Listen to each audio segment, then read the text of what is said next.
রাধে রাধে বন্ধুরা, কেমন আছো তোমরা সকলে? আশা করি সকলে ভালো আছো, আমিও ভালো আছি। চলে আসলাম আজকে একটা নতুন রেসিপি নিয়ে। আজকে আমি বানাবো বিউলির ডালের রসবড়া। চলো কি করে বানাচ্ছি তোমাদেরকে দেখিয়ে দিচ্ছি। আমি এখানে দেখো বিউলির ডাল ভিজিয়ে রেখে দিয়েছিলাম গোটা রাত্রি। আর এখানে আমি বিউলির ডালটা এবার পেস্ট করে নিচ্ছি। বিউলির ডালটা পেস্ট করা হয়ে গেছে। আর দেখো সুন্দর পেস্ট হয়েছে, একদমই প্লেন পেস্ট হয়েছে। তোমরা চেষ্টা করবে কম জল দিয়ে ভালো করে পেস্ট করার। আর এখানে দেখো আমি দিয়ে দিয়েছি বিউলির ডালের মধ্যে একটু দিলাম এলাচের দানাগুলো গুঁড়ো করে দিলাম, একটু লবণ আর একটু বেকিং সোডা। এবার আমি সবগুলোকে একবারে মিশিয়ে মেখে নেব। আর হচ্ছে যখন তোমরা মাখবে চেষ্টা করে ভালো করে ফ্যাটানোর, কেন মাখাটা যত ভালো হবে, যত ভালো করে ফেটবে জিনিসটাকে, তত ভালো নরম সফট বড়া তৈরি হবে। আর এই যে একটু মৌরিও দিয়ে দিয়েছিলাম আমি ডালের মধ্যে। তাহলে কি কি দিলাম বলো তো? এলাচের গুঁড়ো, একটু লবণ, একটু বেকিং সোডা আর একটু হচ্ছে মৌরি। ঠিক আছে, এই দিয়ে একবারে আমি ভালো করে মেখে নিচ্ছি। আর এটা ভালো করে ফেটে ফেটে মাখতে হবে, যত ফাটবে তত বড়া সফট আর নরম হবে। বড়াগুলো খেতে এত ভালো হবে যে ধারণার বাইরে। আর তোমরা মানে এর পরের আমি রেসিপি বানাবো দই বড়া। দই বড়াটাও আমি তোমাদেরকে দেখাবো কী করে বানাবো। আর চলো ভালো করে ফেটে নিচ্ছি আমি বড়াটাকে। এবার মানে বড়াটাকে বলছি, সরি, ডালটাকে ভালো করে ফেটে নিতে হবে। আর আমি এখানে অনেকক্ষণ ধরেই ফেটেছি। আর আমার এই রেসিপিটা বা আমার এই ভিডিওটা তোমরা কোথা থেকে দেখছো সবাই আমাকে একবার কমেন্ট করে জানাবে। আর আমার রেসিপিটা কেমন লাগলো এটাও তোমরা কমেন্টে জানাবে, ঠিক আছে? আর দেখো আমি এখানে একটা কড়াই বসিয়ে দিয়েছি।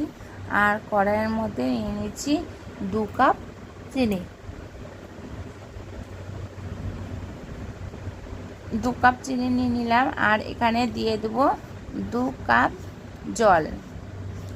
2 কাপ চিনির মধ্যে আমি 2 কাপ জল মিশিয়ে এই শিরাটা বসিয়ে দেবো।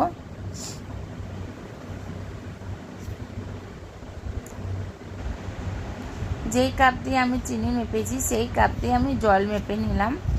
আর চলো দেখতেই পেলে 2 কাপ চিনি আর 2 কাপ জল দিলাম।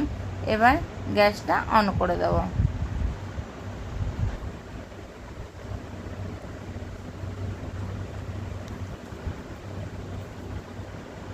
গ্যাসটা অন করে দিলাম।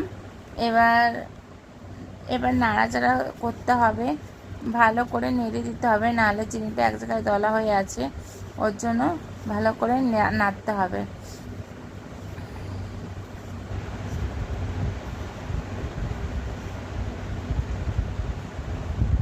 এবার আস্তে আস্তে দেখো জলটা গরম হচ্ছে। এবার ভালো করে ফুটে উঠলে তখন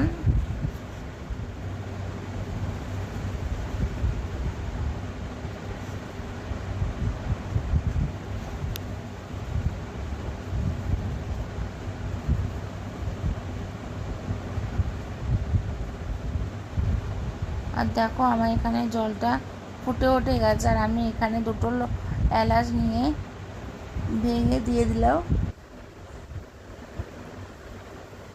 রসের মধ্যে। রসটা এলাচটা দিলে রসটার মানে শিরাটার গন্ধটা খুব ভালো উঠবে। আর আমি ওই গ্যাসে এটা ট্রান্সফার করে দিলাম। আর এখানে আমি এবার বড়াগুলো ভেজে নেব। আর ওখানে রসটা হতে থাক ততক্ষণ। আর এখানে দেখো আমি তেল বসিয়ে দিলাম। এবার চলো বড়াগুলো ভেজে নিই।